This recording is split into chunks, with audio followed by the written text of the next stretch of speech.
ফাটিয়ে দিল নতুন ক্রীড়া মন্ত্রণালয়ের আসিফ মাহমুদ। তামিমের সঙ্গে মিটিং করে সাকিবকে বিদায় করলো। মিটিং শেষে সাকিব তামিমকে নিয়ে যা বললেন আসিফ মাহমুদ। দিনের শুরুতেই বিসিবিতে আসেন তামিম ইকবাল, এরপর ক্রীড়া উপদেষ্টা আসিফ মাহমুদ পা রাখলেন। এরপরে দুইজনের খুনসুটি। তামিমকে নিয়ে বিসিবির প্রেসিডেন্ট বক্সে ঘুরে দেখলেন আসিফ মাহমুদ। এরপর গণভবন থেকে মাঠে প্রবেশ করলেন তারা। মাঠটা ঘুরে ঘুরে আসিফ মাহমুদের সঙ্গে দেখছিলেন তামিম ইকবাল। এরপর একসাথে মিটিং করতে দেখা যায় আসিফ মাহমুদকে। আসিফ মাহমুদের প্রশংসায় অবশ্য ভাসিয়েছেন তামিম ইকবাল। মিটিং শেষে আসিফ মাহমুদের এই পোস্টটি দেখে আপনাদের কি দর্শক কিছু ধারণা হচ্ছে? ধারণা হতেই পারে, মহা গুরুত্বপূর্ণ ভূমিকায় ফিরছেন তামিম ইকবাল।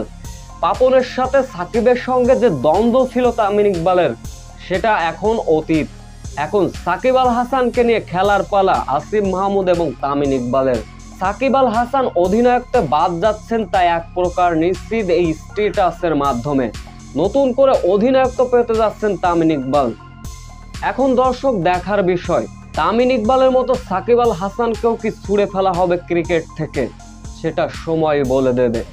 সো ভিউয়ার, সাকিব আল হাসানকে বাদ দিয়ে যদি তামিম ইকবালকে অধিনায়কত্ব করা হয় তবে কেমন হবে এ বিষয়ে অবশ্যই আপনাদের মূল্যবান কমেন্ট করে যাবেন।